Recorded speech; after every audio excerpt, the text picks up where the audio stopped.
प्यारे बच्चों नमस्कार, मैं नीरज शर्मा आपके अपने परिवार रोजगार विद अंकित में सभी का हार्दिक स्वागत करता हूं। मेरे प्यारे बच्चों, आशा करता हूं कि आप बहुत अच्छे होंगे। सभी दोस्तों को प्रणाम। मोहम्मद अशद, दिव्या, विनीता, प्रिंस, ईशा, रिजवान, निकिता, नितिका, वीरू, स्मार्ट, घोष, अनश, बादल, खुशी, अक्षय, कीर्ति, तुषार, सुभाष। चलिए, सब लोग अच्छे हैं भाई।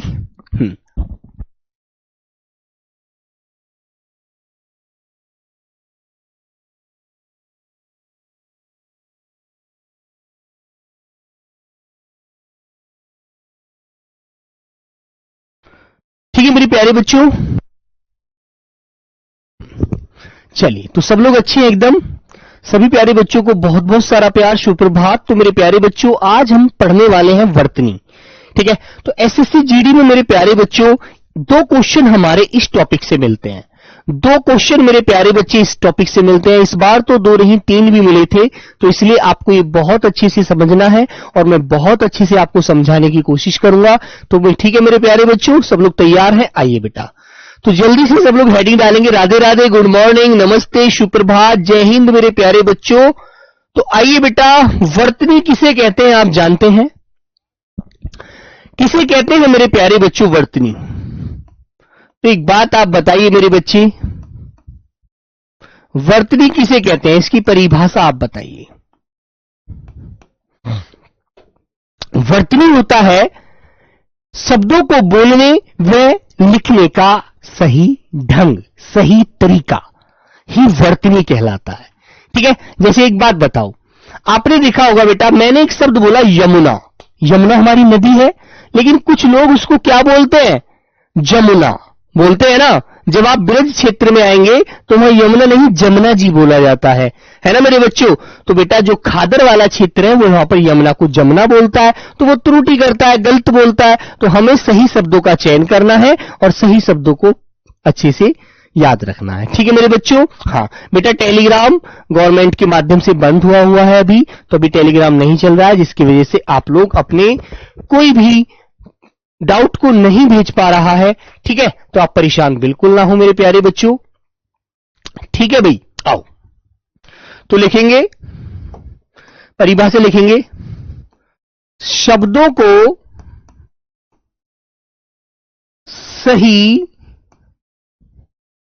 सही बोलने व लिखने, बोलने व लिखने का ढंग, बोलने व लिखने का ढंग, ढंग कहते हैं तरीका। ठीक है, स्टाइल, ढंग जिसे हम कहते हैं तरीका, वर्तनी कहलाता है। वर्तनी कहलाता है। ठीक है बेटा, शब्दों को सही बोलने व लिखने का ढंग वर्तनी कहलाता है।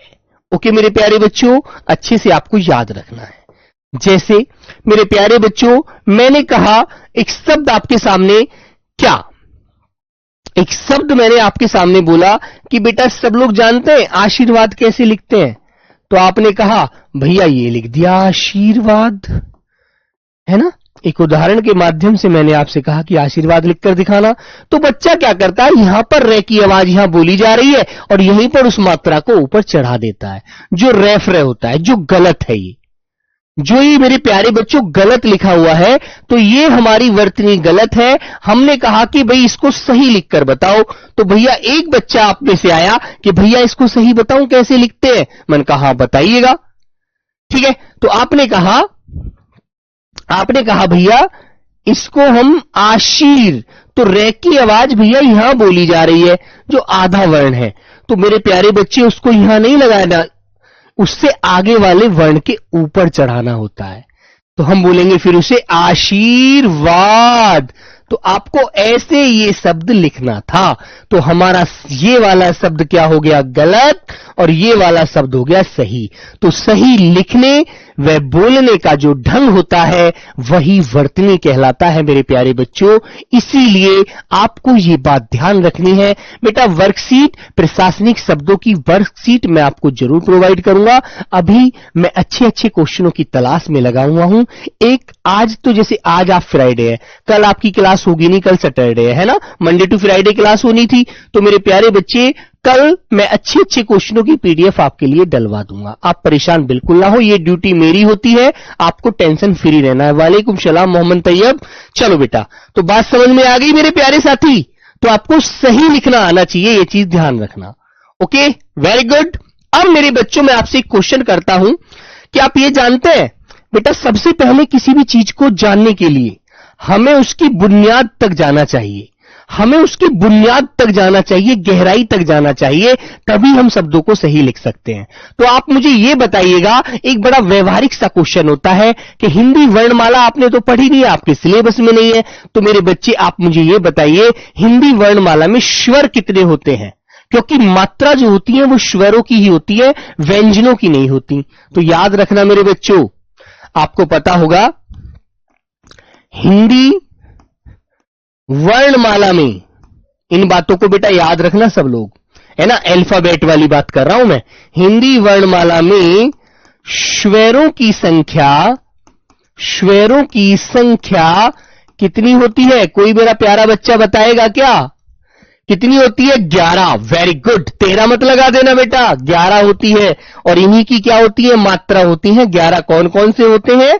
आइएगा, ए, आ, छोटी ई जो लेफ्ट हैंड पर चढ़ती है, बाएं हाथ की तरफ लगाई जाती है मात्रा।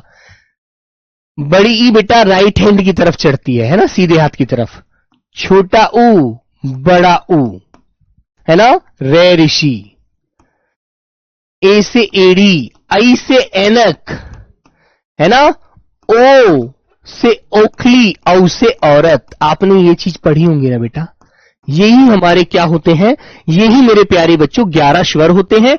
और याद रखना बेटा, हमारी स्वरों की ही मात्राएं होती हैं, व्यंजनों की कोई मात्रा नहीं होती। जिसके ऊपर इनमें से कोई भी आवाज होगी वही स्वर वहां पर विराजमान होता है। आपको ये बात ध्यान रखनी है, ठीक है। वेरी गुड मेरे प्यारे बच्चों, तो लिख देना, स्वरों की ही मात्रा होती है, स्वरों की ही मात्रा होती है, मात्रा होती है। और इन्हीं की आवाज होती है, इन्हीं की आवाज होती है। व्यंजन की आवाज इन्हीं के माध्यम से बनती है, इन्हीं की आवाज होती है, आवाज होती है, ठीक है मेरे बच्चों। जैसे अब मैं तुम्हें एक उदाहरण देकर बताता हूं। मान लो मैंने आपके सामने लिखा कै, तो कै में कौन सा स्वर आ गया? आपका ए स्वर आ गया, है ना। मैंने ऐसे ही बोल दिया का, तो का में कौन सा स्वर आ गया? आ गया, है ना। मैंने कै पर छोटी की मात्रा लगा दी की, है ना, की लग गया, तो ये वाली छोटी वाली ई की मात्रा लग गई। तो बेटा की आवाज लास्ट में किसकी आ रही है? तो आप देख रहे हैं आवाज लास्ट में स्वर की ही आ रही है, व्यंजन की नहीं आ रही है। मैंने आपसे कहा की, है ना, कू, कू, तो बेटा आवाज जो होती है वो स्वरों की ही होती है, व्यंजनों की अपनी कोई आवाज नहीं होती। व्यंजन तो स्वरों की सहायता से ही बोले जाते हैं, ठीक है मेरे बच्चे। हाँ, थोड़ा सा बड़ा साइज कर लो गुरुजी। चलो भाई, थोड़ा सा बड़ा साइज और कर लेते हैं भैया, चलिए। ओके मेरे बच्चे। हाँ, कू, मान लीजिए के के ऊपर मैंने ए की आवाज लगा दी, मात्रा लगा दी, तो के हो गया, है ना। मान लीजिए मैंने के ऊपर आई की मात्रा लगा दी तो कई हो गया। इसकी 2 मात्राएं चढ़ती हैं। और बेटा के पर को की चढ़ा दी, के पर कऊ की चढ़ा दी, ऐसे। तो आपको याद है मेरे बच्चे, और के नीचे मैंने रे ऋषि वाला लगा दिया, तो ये रे ऋषि स्वर की आवाज यहां पर आ गई। क्लियर? तो ये बात ध्यान रखना मेरे प्यारे बच्चों, आवाजें जो होती हैं वो स्वरों की ही होती है, व्यंजनों की नहीं होती। आशीष पांडे जी, क्लियर है ना? याद रखेंगे। अब मैं आपसे एक बात पूछता हूं बेटा, कि आपको कोई शब्द मैंने लिखने के लिए बोला कि सब प्यारे बच्चे मुझे प्यार लिखकर दिखाइए कि आपको मुझसे प्यार है या नहीं है। तो आपने कहा भैया हमें है तो सही लेकिन थोड़ा थोड़ा सा। मैंने कहा लिख कर दिखाना, तो आपने कहा लीजिए भैया प्यार, ये लिख दिया हमने। आपने मुझे इस तरह से आधा पे ये आर है प्यार, आपने ऐसे लिखकर दिखा दिया मुझे। मैंने कहा अच्छा बिल्कुल सही है। मैंने कहा बेटा इसमें आधा वर्ण कौन सा है, आप मुझे बता सकते हैं? तो आपने कहा भैया आधा वर्ण, इसमें पे आधा वर्ण है। तो मेरे प्यारे बच्चों मैंने कहा बेटा आधा वर्ण कैसे कर दिया आपने अब ये? तो आपने बताया कि भैया ये जो पे हम ऐसे लिखते हैं ना, ऐसे हमने इस खड़ी पाई को हटा दिया। ये खड़ी पाई जो थी, ये जो खड़ी वाली पाई थी ना, इसको हटा दिया, केवल आधे वर्ण इसको ले लिया। मैंने कहा आपने इसको हटा दिया खड़ी वाली पाई को और यहां जोड़ दिया या के साथ। तो वेरी गुड, आपका बिल्कुल सच्चा आंसर हो गया, है ना? तो एक बात ध्यान रखना, जब भी हमको कोई वर्ण आधा करना होता है ना मेरे बच्चे, तो बेटा उसकी खड़ी पाई हटा देते हैं ऐसे वर्ण की, ठीक है? और मैंने कहा कि बेटा सब मुझे कै वर्ण को आधा करके दिखाना, कै वर्ण को। तो आप कैसे करेंगे? आप जो इसकी ये पूंछ है ना, ये जो इसकी पूंछ है, इसको काट देंगे, इसकी पूंछ को काट देंगे आप, इस वाली को। मैंने कहा बेटा क्यारी लिखकर दिखाना, तो आपने कहा लीजिए भैया क्यारी, आपने ऐसे लिखकर दिखा दिया मुझे। तो आपने इसकी जो पूंछ थी, ये वाली पूंछ है ना, ये वाली पूंछ को काटकर गायब कर दिया और क्यारी के साथ ये के साथ जोड़ दिया, ठीक है? तो आपने इसको भी आधा कर दिया। तो आधा वर्ण करना समझ गए ना? मैंने कहा यार वक्त सबका आता है, आज तुम्हारा है कल मेरा भी आएगा, है ना? वक्त वक्त मैंने कहा बेटा वक्त लिखना है तो कौन सा वर्ण आधा हुआ है इसमें? आपने कहा भैया के वर्ण आधा हुआ है। और ये शब्द हमारा अरबी फारसी में आता है क्योंकि इसके नीचे हमने क्या लगाया है, ये नुक्ता लगाया है, नुक्ता। क्लियर? तो आपको आधा वर्ण करना समझ में आ गई। यदि किसी वर्ण को आधा करना होता है, उसके साथ खड़ी पाई होती है तो उसको हटा देते हैं, और मान लीजिए पूंछ वाला वर्ण है तो उसकी पूंछ को काट देते हैं, बस। क्लियर? तुमसे मैंने कहा कि सभी बच्चे मुझे ख्याल लिखकर दिखाइए। आपको जरा भी अपना ख्याल नहीं है ना? आप अपने वक्त को ऐसे ही बर्बाद कर रहे हैं। ख्याल कैसे लिखेंगे, लिखकर दिखाना बेटा जरा। बोलो मेरे प्यारे बच्चे, ख्याल कैसे लिखोगे? भैया आपको पता है खे तो ऐसे लिखा जाता है। अब भैया इसमें खड़ी पाई आ रही है, इसको हटा दो, बस इसको हटा दो। क्या करोगे? ख्याल। भैया मुझे तो अपना बहुत ख्याल रहता है कि तबीयत खराब ना हो जाए, बीमार होने से सारी पढ़ाई बेकार हो जाएगी। तो आपको ये चीजें ध्यान रखनी है। ओके, क्लियर मेरे प्यारे बच्चों? Very good. हाँ, अब भैया मैं आपको एक बात और समझाना चाहता हूं। देखो देखो बेटा, ये बात आपको सबको समझ में आनी चाहिए। एक टी बनाया मैंने, टी। इस टी के साथ मैंने आपको कुछ बिंदी लगाई। एक बिंदी यहां लगा दी, एक बिंदी यहां लगा दी, एक बिंदी यहां लगा दी, एक बिंदी यहां लगा दी, है ना? किसी शब्द में तो ये बिंदी यहां लगी नजर आती है, किसी शब्द में ये बिंदी यहां लगी नजर आएगी, किसी शब्द में ये बिंदी यहां लगी नजर आएगी, किसी शब्द में ये बिंदी ऊपर लगी नजर आएगी। आएगी ना? समझ रहे हैं? अब 11 स्वर से आगे चल रहा हूं बेटा, यहां पर ध्यान दो।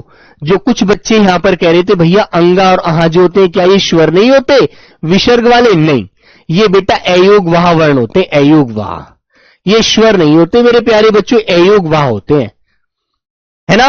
ये स्वरों के बाद में और व्यंजनों से पहले प्रयोग किए जाते हैं, इसलिए इनको अयोग वाह वर्ण कहा जाता है, स्वर नहीं कहा जाता। ठीक है, बिल्कुल भी आपको ध्यान रखना है, ये हमारे अयोग वाह वर्ण है, स्वर नहीं है। ओके, ध्यान रखना। आइए, तो मेरे प्यारे बच्चे मैंने कहा बेटा इस वाली बिंदी को क्या बोलते हैं, इस वाली को क्या बोलते हैं, इस वाली को क्या बोलते हैं और इस वाली को क्या बोलते हैं?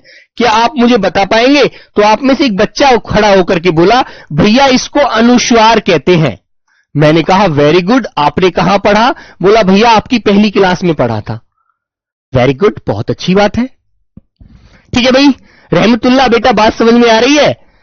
तो ये जो बिंदी होती है ना ऊपर लगती है किसी के, इसको क्या बोलते हैं? इसको मेरे बच्चे अनुस्वार कहते हैं।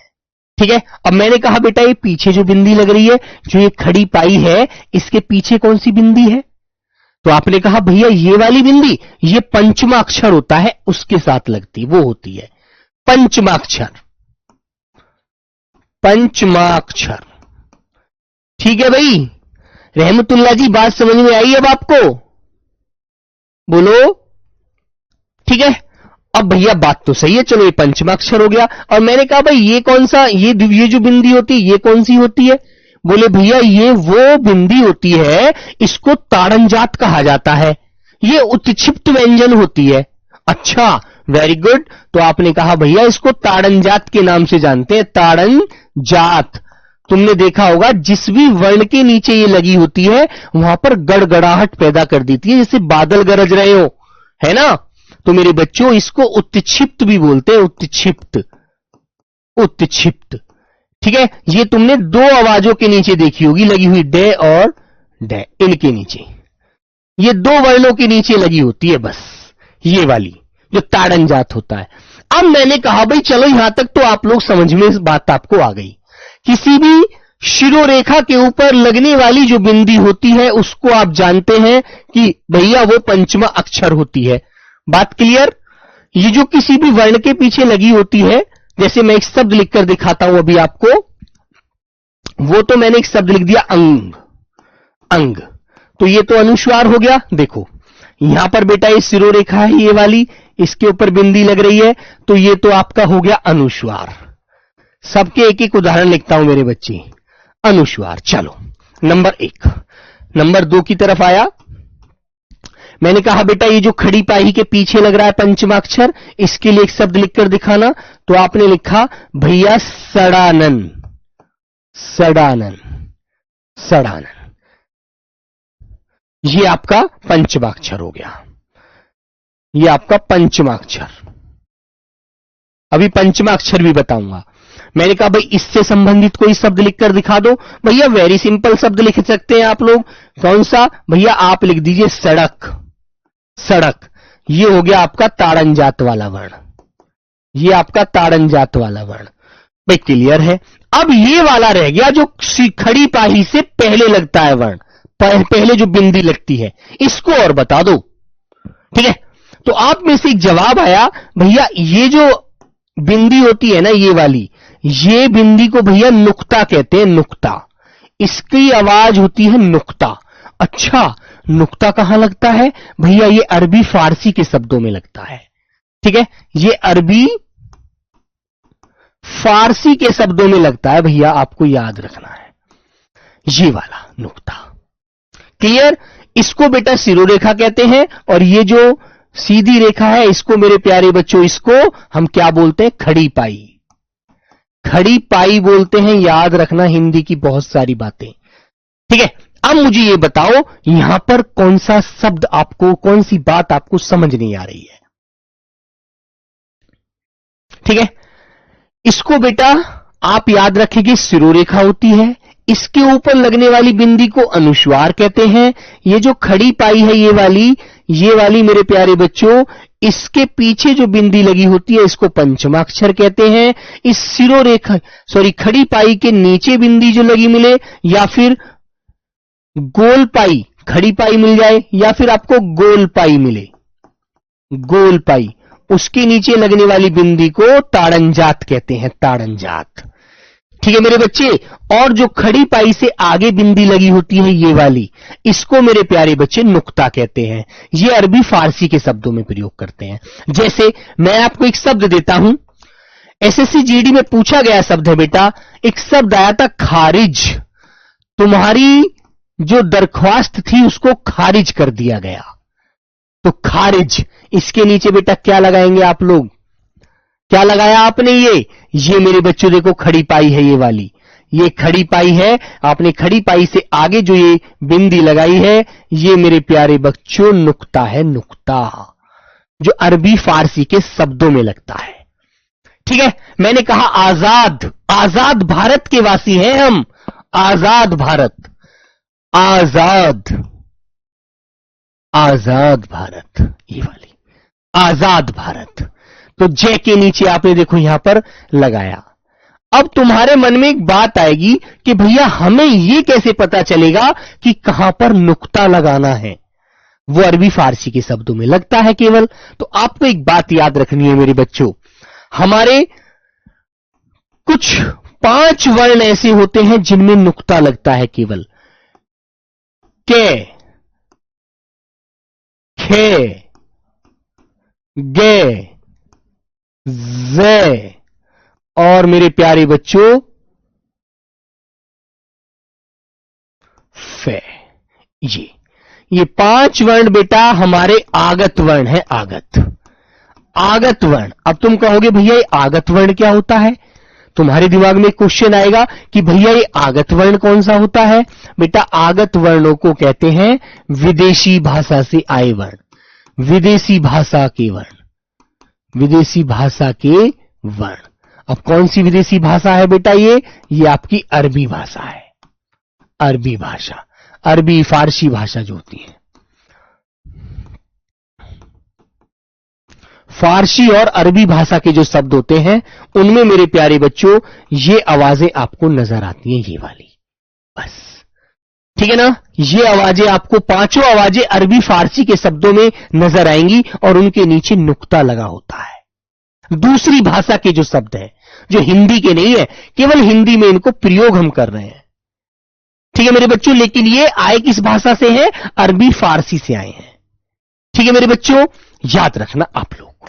हाँ, अब मेरे प्यारे साथी, जैसे बेटा एक बात मैं आपसे कहूं कि सभी मेरे प्यारे बच्चे मुझे गजल शब्द लिखकर दिखाएंगे, गजल, तो आप कहेंगे भैया गजल, मैंने आपके सामने ये शब्द लिख दिया गजल, एक उदाहरण के तौर पर, तो आप देखेंगे भैया गे भी देखो यहां पर अरबी फारसी का और जे भी, तो क्या इनके नीचे नुक्ता नहीं आना चाहिए? क्या इनके नीचे नुक्ता नहीं आना चाहिए? तो आप कहेंगे आना चाहिए, है ना, उर्दू का प्रयोग किया जा रहा है उर्दू में, तो बिल्कुल करेंगे गजल, गजल ऐसे। तो आपका शब्द अब सही होगा मेरे बच्चों, क्लियर है? तो ऐसे शब्द मैं आपको बहुत सारे पढ़ाऊंगा, बहुत सारे शब्द लिखवाऊंगा, परेशान बिल्कुल नहीं होना, ठीक है मेरे भाई। यहां तक की बात क्लियर हो गई? जल्दी से थम्स अप करिएगा, आगे बढ़ते हैं, है ना। तुमने कहा अरे भाई तूफान आ गया, अरे यार तूफान आ गया, बहुत तेज तूफान आ गया भैया, अब तो पता नहीं कितना कितना पब्लिक का नुकसान हो जाएगा, है ना, पब्लिक बहुत परेशान हो जाएगी, जनता सारी परेशान हो जाएगी। तो मेरे बच्चे तूफान, ओके, ऐसे शब्दों का, बहुत सारे शब्दों का अभ्यास करेंगे आगे हम, ठीक है। धीरे धीरे सारी चीजों को समझेंगे, एक साथ मेरे बच्चों आपको समझ नहीं आती कोई चीज, ये भी आपको मैं बता रहा हूं, धीरे धीरे अभ्यास करेंगे, ओके। आगे बढ़े, आइए मेरे बच्चों। अब मेरा आगे आपसे क्वेश्चन जो होता है वो होता है बेटा, मैंने आपको स्वर के बारे में भी बता दिया और मेरे प्यारे बच्चे मैंने आपको अनुस्वार के बारे में भी बता दिया, याद रखेंगे, ठीक है। और भैया अब मैं विसर्ग के बारे में और बात कर लेता हूं आपसे, विसर्ग के बारे में, ठीक है। और मैंने आपको शिरोरेखा और खड़ी पाई, ये बेटा शिरोरेखा होती है जो सिर से जाती है, शिरोरेखा बोलते हैं इसको, ठीक है। और ये जो खड़ी है इसको खड़ी पाई बोलते हैं, और गोल होती तो गोल पाई बोल देते। इनके बारे में मैं आपको समझा चुका हूं, इनके बारे में समझ में आ गई बात? भाई जो सर के ऊपर से रेखा जाती है वो शिरोरेखा होती है यार, सीधी सी बात है। आपका ये सर है, सर के ऊपर मैंने रेखा खींच दी तो शिरोरेखा कहलाई, ठीक है। खड़ी पाई है तो खड़ी पाई कहलाई, यदि गोल होती तो गोल पाई कहलाती, ठीक है। हाँ, आइएगा। तो मेरे प्यारे बच्चे, अब मैं आपको विसर्ग के बारे में बताता हूं। ये विसर्ग जो बिंदी जो लगती है, ये विसर्ग जो लगता है मेरे बच्चे, ये उन शब्दों के साथ लगता है जो संस्कृत भाषा के ही होते हैं एक प्रकार से, और ये कभी भी नहीं बदलते, ये कभी भी नहीं बदलते, इनको आप ध्यान रखना, इन शब्दों को थोड़ा सा रट लेना ध्यान से, ठीक है। और इनकी जो ध्वनि होती है ना मेरे बच्चों, वो है की निकलती है। जैसे आपसे मैंने कहा कि बेटा आप मुझे प्रातः काल शब्द लिखकर दिखाएंगे, प्रातः काल, तो प्रातः काल ऐसे लिखा जाता है, प्रातः, प्रातः काल। गोलपाई क्या है? अरे गोलपाई बेटा ये वाली देखो, ये गोल नहीं होगी, ये वाली गोलपाई नहीं होगी, इसके नीचे आप बिंदी, जैसे मैंने आपके सामने एक शब्द लिखवाया था, यहां पर लिखवा रहा हूं लड़का, तो बताओ ये गोलपाई नहीं होगी, ये वाली पाई, ये जो रेखा है इसे पाई बोल देते हैं, गोलपाई, क्लियर? हाँ। अब मैं आपसे कहूं कि बेटा सब लोग मुझे मन है कामना शब्द लिखकर दिखाएंगे, ठीक है, मन है कामना, ठीक है, मन है कामना लिखकर दिखाएंगे। तो मन है कामना कैसे लिखोगे बताइए? तो आप लिखेंगे मन है कामना, इसको कुछ बच्चे क्या बोलते हैं? मनोकामना, जबकि ये शब्द होता है बेटा मन है कामना, ठीक है। अंतःपुर, अंतःपुर,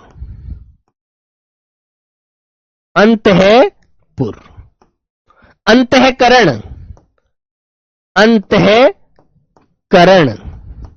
ठीक है, मैंने कहा दुख, अरे बड़े दुख की बात है यार, दुख, दुख, है ना। तो ये मेरे प्यारे बच्चों इन शब्दों के बीच में लगता है विसर्ग। ओके, हाँ ठीक है भाई। हम बच्चे क्या करते हैं, मनोकामना लिख देते, ओ की आवाज लगा दी, गलत। ठीक है, बिल्कुल नहीं करेंगे आप लोग।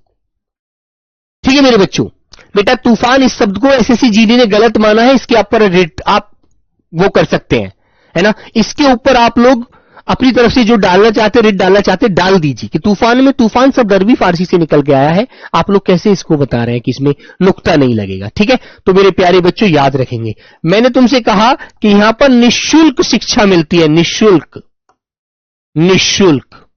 ओके, तो इस तरह से आप शब्दों को याद रखेंगे। एक मैं आपको क्वेश्चन बताता हूं, क्वेश्चन कैसे आएगा। क्वेश्चन आएगा मेरे प्यारे बच्चे, दिए गए देखो एसएससी जीडी का ही क्वेश्चन है, उसे ही बता रहा हूं। दिए गए विकल्पों में से सही वर्तनी वाला शब्द कौन सा होगा, कौन सा होगा। क्वेश्चन मार्क लगा दिया उसने और हमको 4 विकल्प दे दिए। ए खुद, बी गजल, सी खारिज, डी डी दे दिया मेरे बच्चे, खुद, गजल, खारिज, और एक शब्द और लिख दिया बेटा उसने, आपका आवाज। ऐसे आपसे पूछा सही वर्तनी वाला शब्द बताइए, तो सही वर्तनी वाला शब्द आप कैसे बताएंगे, बताइए।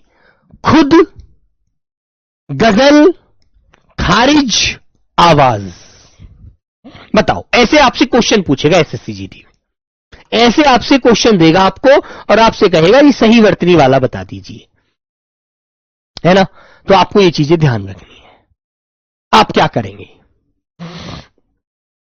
आप क्या करेंगे मेरे बच्चों, तो आपको पता होगा भैया इस खुद के नीचे यहां नुक्ता आएगा, इसलिए ये गलत किया हुआ है इसने, है ना। गजल के यहां भी नुक्ता आएगा और यह आवाज के नीचे आएगा, लेकिन इसने केवल इसके नीचे लगाकर दिया है, तो इसलिए ऑप्शन सी वाला राइट है ना। जबकि इसे सही करने के लिए अब सही होगा बेटा जब इसके नीचे नुक्ता लग जाएगा, जब इसके नीचे नुक्ता लग जाएगा, जब इसके नीचे नुक्ता लग जाएगा। तो ये नुक्ता लग गया, ये नुक्ता लग गए बेटा दोनों, अब सही हुआ ये शब्द, और ये भी मेरे प्यारे बच्चे नुक्ता लग गया। अब ये तीनों सही हो गए, सही, अब सही है, अब सही है, अब सही है। नुक्ता लगने पर, नुक्ता लगाने पर अब सही है। समझ गए, कर दोगे क्लियर। ऐसे आपको ध्यान रखना है, बहुत सारे शब्द पढ़ाऊंगा, टेंशन मत लीजिए, ठीक है। चलो, तो मेरे प्यारे साथी इस तरह से क्वेश्चन आपको मिलने वाले हैं। अब मेरे भाई मैं आपको एक बात और बताता हूं, पहले मोटी सी बात बता देता हूं। वर्णमाला में मेरे बच्चों देखो हमारे जो व्यंजन होते हैं ना, व्यंजन, व्यंजन बेटा हमारे कितने हैं, 33 व्यंजन है, और एक मेरे बच्चों विशिष्ट व्यंजन और शामिल हो गया है, विशिष्ट व्यंजन, विशिष्ट वर्ण। कौन सा है वो, इस प्रकार, ऐसे, है ना। ये लेकिन अभी हमारे प्रयोग में नहीं है, लेकिन देवनागरी लिपि में इसको जोड़ दिया गया है। तो कुल मिलाकर के फिलहाल वर्तमान में व्यंजन वर्ण, व्यंजन वर्णों की संख्या, व्यंजन वर्णों की संख्या कितनी हो गई है मेरे बच्चे, संख्या 34 हो गई है, 34 हो गई है। ठीक है, लॉक कर देना आप लोग, ठीक है मेरे बच्चों। हाँ, ओके, ध्यान रखेंगे। हाँ बेटा, खारिज में केवल खारिज, खे के नीचे नुक्ता लगाइए, जय के नीचे मत लगाइए, वहां पर खारिज है ना, जहां पर जरजराहट पैदा करता है नुक्ता लगने के बाद, ध्यान रखो थोड़ा सा। ठीक है मेरे भाई, आइएगा तो आगे बढ़ते हैं अब हम। तो मेरे प्यारे बच्चे, मैं आपको बताता हूं अनुस्वार का प्रयोग कहां किया जाता है। तो बेटा लिखेंगे अनुस्वार का प्रयोग, एक एक नियम आपको समझाता चलूंगा, अच्छे से ध्यान रखना। क्लियर मेरे बच्चे? लिखेंगे लघु स्वर पर, लघु स्वर आने पर अनुस्वार का प्रयोग करते हैं, अनुस्वार का प्रयोग करते हैं। ठीक है मेरे बच्चों, अनुस्वार का प्रयोग करते हैं। और आप जानते हैं इसकी जो आवाज आती है वो कहां से आती है? कोई बच्चा बताएगा मुझे बेटा वो नरेंद्र टोटल वर्ण है, वो कुल वर्णों की संख्या पूछी जाए तब आप बताना तड़ेपन। ठीक है? हाँ, नहीं बेटा प्रीति, जय के नीचे नुक्ता नहीं आएगा, खारिज कैसे शुरू में लगा चुके हैं आप नुक्ता, क्योंकि खारिज कर चुके हैं। ठीक है? हाँ, बोलो मेरे बच्ची, अनुस्वार का प्रयोग कहां से किया जाता है, कहां से आवाज होती है उसकी? कब जोड़ा गया था प्रिंस बेटा? वो जोड़ा गया था 2024 अगस्त में। तो अनुस्वार की आवाज लिख देंगे, आवाज की आवाज नाक से आती है, नाक से आती है। कहां से आती है मेरे प्यारे बच्चों? नाक से आती है बेटा अनुस्वार की आवाज। ठीक है? जैसे अब इससे संबंधित आप उदाहरण लिखेंगे तो आपको दिखेगा क्या? अंक, तो इसमें लघु स्वर है। आपको लघु स्वर की संख्या पता है कितनी है? वो बेटा 4 होते हैं। ए लघु स्वर हमारे कितने होते हैं? 4। ये भी ध्यान रखना, ए, ई, उ और बेटा रे ऋषि, ये 4 हमारे लघु स्वर है ना। इनके लिए आपको एक बात ध्यान रखनी है, जहां भी लघु स्वर नजर आए उसके ऊपर आप बिंदी लगाते हैं अनुस्वार। अंक, अंग, अंगूर, या आपको कोई और शब्द नजर आए, जैसे कि आपने कहा अंत्याक्षरी,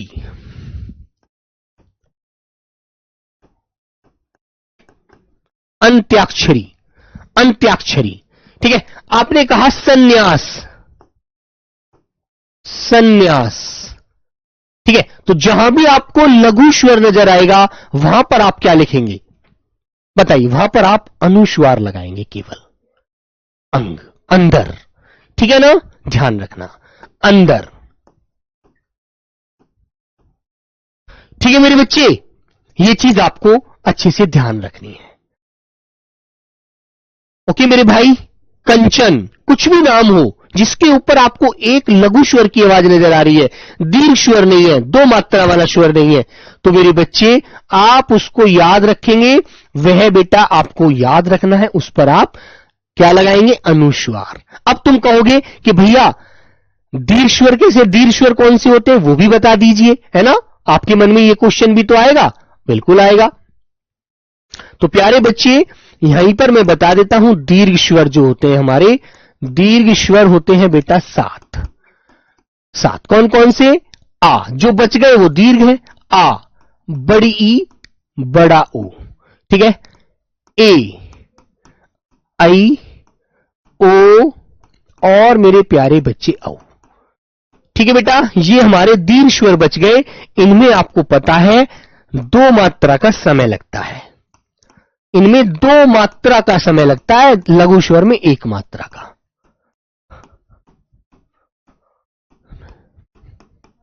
लगता है। ठीक है? इनमें 2 मात्रा का समय लगता है भाई। कितनी मात्रा का समय लगता है इनमें? 2 मात्रा का। ठीक है बेटा? जय और फे मैंने बताया नहीं, आगत वर्ण 5 है। आगत वर्ण 5 होते हैं जो अरबी फारसी में मिलते हैं, के, खे, गे, जे, फे। याद रखो अच्छे से। ठीक है?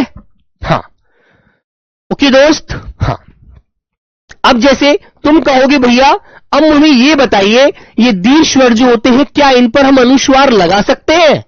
क्या इन पर हम अनुस्वार लगा सकते हैं? है? बताइए, तो नहीं लगा सकते। इन पर आप क्या लगाएंगे? चंद्र बिंदु। इन पर आप लगाएंगे बेटा चंद्र बिंदु, है ना, जिसकी आवाज नाक और मुंह दोनों से आती है। जैसे मैंने आपके सामने एक शब्द लिखा बेटा गांधी, तो आपको यहां पर एक बात बताइए, कौन से स्वर की आवाज नजर आ रही है? गा, आ स्वर की आवाज आ रही है, नहीं आ रही है? बोलो भाई, आ स्वर की आवाज आ रही है ना, तो आप क्या लगाएंगे यहां पर? चंद्र बिंदु। भैया बहुत तेज हमारे यहां आंधी आ रही है, आंधी, आंधी, आंधी, है ना? अरे भैया चंद्रमा की चांदनी हो रही है, चांदनी, चांदनी। ठीक है, क्लियर? तुमसे कहना कहा, जैसे राजस्थान के जो बच्चे हैं उन्होंने कहा भैया हमारे यहां ऊंट को राजस्थान का जहाज बोला जाता है। अच्छा, तो बेटा ऊंट लिखकर दिखाना मुझे एक बार। तो आपने कहा भैया पहले आप चांद लिखकर दिखाओ, मैंने लिख दिया चांद। आप मुझे ऊंट लिखकर दिखा दीजिए। अब मेरी आंख में कुछ गिर गया, दर्द कर रहा है, आंख। तो बेटा याद रखना, जो दीर्घ स्वर होते हैं उन पर अनुस्वार नहीं लगाते, उन पर चंद्र बिंदु लगाते हैं। बोलो, यहां तक एक बात बताओ मुझे जल्दी से, बात समझ में आई नहीं आई? भैया मां बुला रही है मुझे, मां, भैया मां पुकार रही है, मां। बोलो एक बार, बोलो बेटा, बात क्लियर? अब तुम कहोगे ऊंट, ऊंट, ऊंट, और नाक और दोनों मुंह से आवाज आ रही है, ऊंट, ऊंट। कुछ बच्चे होंगे हमारे झांसी से, झांसी की रानी, है ना, महारानी लक्ष्मीबाई, तो झांसी की रानी, झांसी। बताओ बेटा, तो आप क्या इस पर अनुस्वार लगा सकते हैं? नहीं लगा सकते, आपको चंद्र बिंदु लगाना होता है। इसीलिए शब्दों को सही से याद रखना है ना भैया? हमारे गांव में तो बहुत सारे लोग ऐसे हैं जो पढ़ाई के लिए ये बोलते हैं अब कब तक पढ़ोगे, कुछ और काम कर लो, है ना? गांव कैसे लिखेंगे भैया? हमारे गांव में, गांव। ठीक है, बताइए, बात क्लियर? तो दीर्घ स्वर आने पर आप क्या लगाएंगे मेरे प्यारे बच्चों? चंद्र बिंदु लगाना, अनुस्वार मत लगाना। अब मैं आपको एक शब्द बताता हूं, आप मुझे लिखकर दिखाइए कि भैया हमारा घर बन रहा है, हमारे घर ईंट आ रही है, ईंट लिखकर दिखा दो। बताओ बच्चों, बताइए मेरे बच्चे। बेटा आंख और आंसू, है ना, दोनों पर लग जाएगा। चंद्र बिंदु लगाना लघु स्वर पर, सॉरी दीर्घ स्वर पर, जो मैंने यहां बताया है। दीर्घ स्वर पर चंद्र बिंदु, दीर्घ स्वर पर चंद्र बिंदु लगाते हैं मेरे बच्चों, अच्छे से ध्यान रखना। ईंट लिखकर दिखा दीजिए, ईंट। हां, तो ईंट। अब तुम्हें एक बात समझ में आएगी, देखो यहां पर तुमने कहा भैया ईंट तो ऐसे लिखी जाती है, ऐसे। यहां तो भैया अनुस्वार है, ये यहां तो भैया ये अनुस्वार लग रहा है ना? मन में ही क्वेश्चन आएगा ना, आना भी चाहिए, क्योंकि व्यवहारिक बात है कि भैया यहां तो दीर्घ स्वर है ये ईंट, और हमारा अनुस्वार लग रहा है, बिंदी लग रही है, चंद्र बिंदु तो नहीं लग रहा। लेकिन अब तुम्हें क्या बात ध्यान रखनी है, जब बेटा इस शिरोरेखा से ऊपर, शिरोरेखा से ऊपर कोई मात्रा निकल जाती है, शिरोरेखा से, रेखा से ऊपर मात्रा निकलने पर, मात्रा निकलने पर चंद्र बिंदु, चंद्र बिंदु अनुस्वार के रूप में कार्य करता है, अनुस्वार के रूप में, अनुस्वार के रूप में प्रयोग होता है, प्रयोग किया जाता है, ऐसे लिख लीजिए, प्रयोग किया जाता है।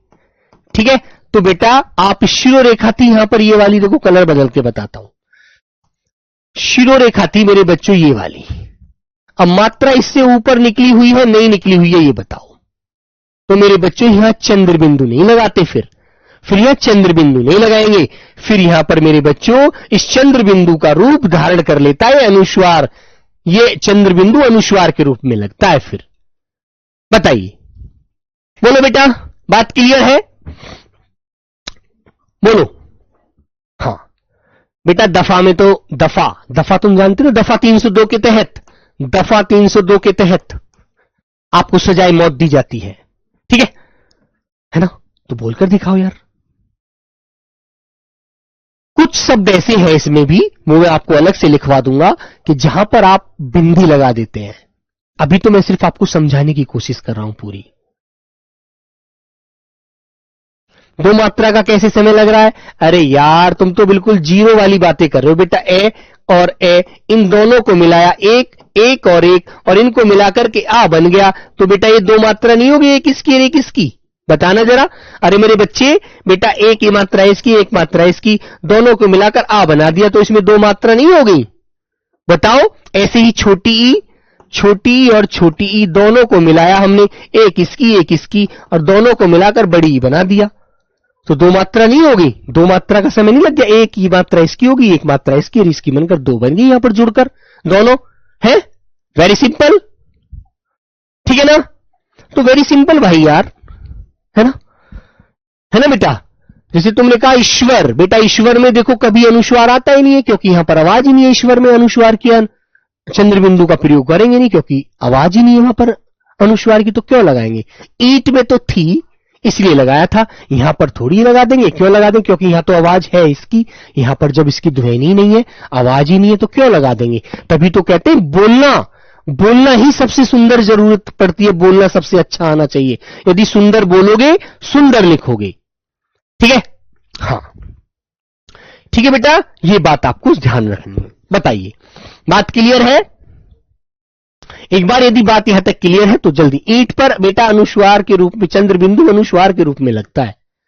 ठीक है मेरे बच्चे? अब क्वेश्चन आ गया। कैसे? क्वेश्चन पूछ लिया उसने क्या कि दिए गए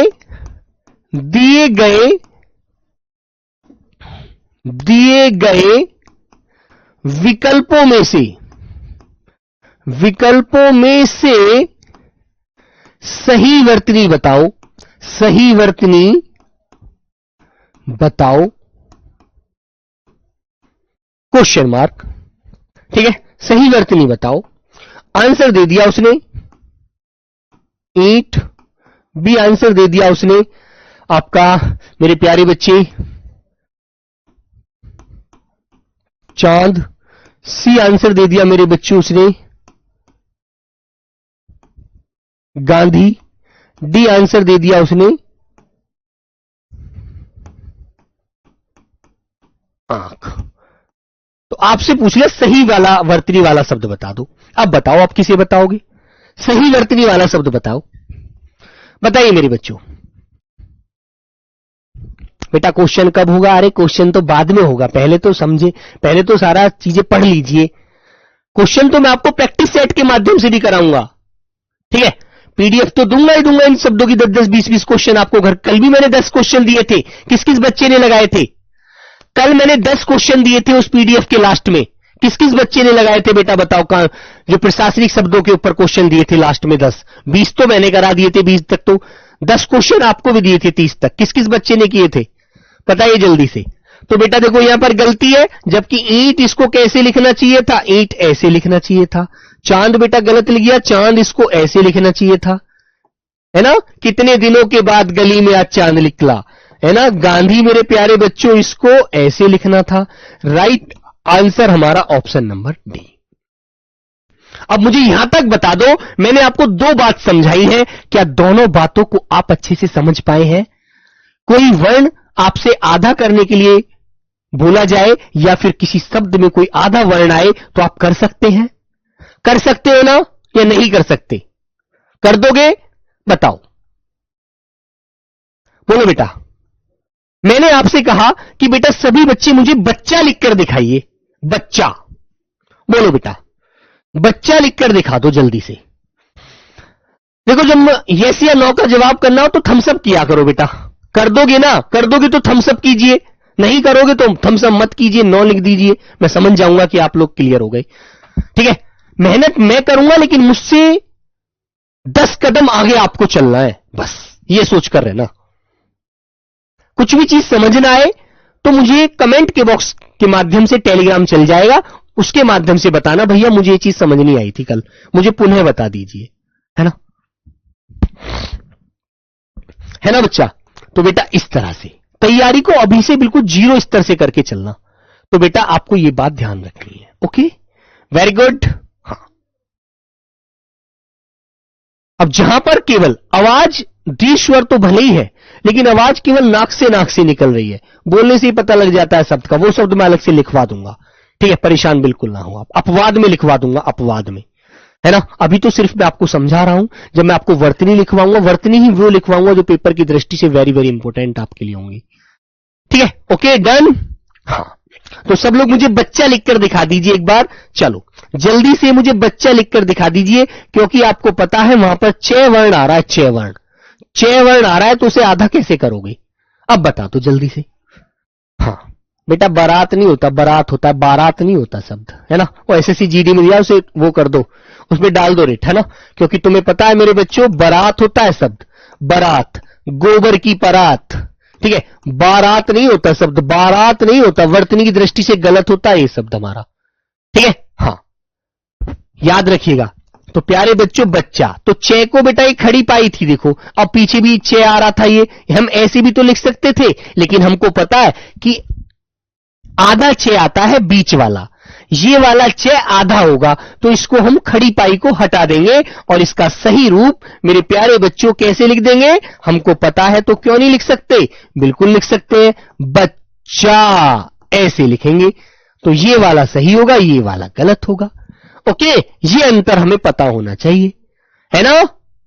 बताओ, क्लियर कर दोगे? अभी तो स्टार्टिंग है, अभी तो फिल्म तो टेलर है यार, फिल्म तो बाकी पड़ी है। अभी से आप लोग सोचते हैं कि पूरी फिल्म देख ले एक क्लास में, नहीं, कभी नहीं हो सकता। क्या एक घंटे में आप पूरी फिल्म देख सकते हैं? नहीं देख सकते ना। मैंने आपसे कहा कि भी चलो गदर पिक्चर देखने चलते हैं, है ना। आपने कहा ठीक है भैया चलो, है ना। कल को बेटा अभ्यास क्वेश्चन भी लाऊंगा इसके बाद में, है ना, ताकि आपको प्रैक्टिस भी करने में मजा आए बाद में, है ना। मैंने आपसे कहा कि बेटा गदर पिक्चर देखने चलेगा, मैंने आपको 20 मिनट तक पिक्चर हॉल में बैठाकर मैं कहा चलो बच्चों अब घर चलते हैं। आपने कहा भैया अभी तो पिक्चर में मजा आना शुरू हुआ था, आपने कहा घर चलो। तो बेटा वही चीज आज यहां पर है, अभी तो स्टार्टिंग है दोस्त, अभी से थोड़ी पूरी फिल्म पूरी हो गई है, अभी तो मजा आना शुरू होगा, धीरे धीरे चीजों को समझ जाओगे, है ना बेटा। तो मेरे प्यारे बच्चों, देखो बच्चों की संख्या क्लास में ज्यादा होती है, तो आप लोगों से मेरा एक निवेदन है, एक विनती है कि सबके जवाब बेटा मैं यहां पर देने में असमर्थ हूं, नहीं दे पाऊंगा। आप मेरी जगह खड़े होकर देखिएगा, आप यहां से कमेंट को पढ़ भी नहीं पाएंगे, इतनी तेज कमेंट जाते हैं गोली की तरह। ठीक है, ये कड़वा सच है। नहीं तो आप लोग यहां पर आकर देख लीजिए, मैं आपको फोन से वीडियो बनाकर दिखा दूंगा कैसे बेटा साक्षात चलते हैं कमेंट। ठीक है, ओके, हाँ चलिए। तो सभी को मेरा आज की क्लास के लिए प्रणाम। कल को मिलेंगे, इनको सबको एक बार प्लीज रिवीजन करके आना, फिर कल मिलते हैं इनसे आगे। Okay, bye bye, take care. अभी बहुत सारी बातें, अभी तो अनुस्वार का प्रयोग न की जगह भी किया जा सकता है, वो भी बताना है, अभी तो मुझे यहीं पर तुम्हें। ठीक है, हाँ। तो चलिए दोस्त, सभी को मेरा जय हिंद, जय भारत।